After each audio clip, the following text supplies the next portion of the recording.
किसी की सफलता या सुख देखकर पहला भाव क्या जागता है हमारे हृदय में?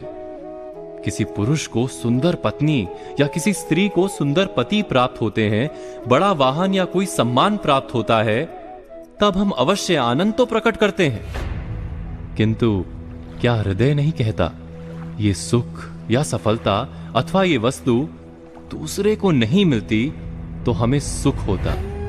उस सुख या सफलता पाने के लिए हमने कभी प्रयत्न भी नहीं किया।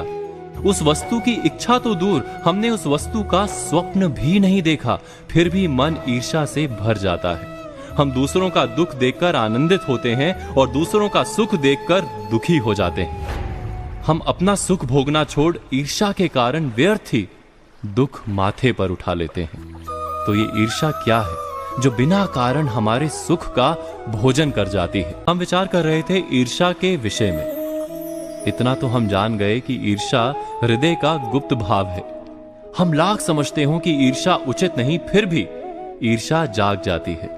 उसको अंकुश में रखना भी असंभव सा है, क्योंकि निरंतर हृदय में रहती नहीं है। ईर्ष्या से छूटने का केवल एक मार्ग है कि ईर्ष्या की जड़ से हम परिचित हो जाएं। इस रोग के लिए समझदारी से उत्तम कोई औषधि नहीं। तो ईर्ष्या क्या है, कहां से जन्म लेती है?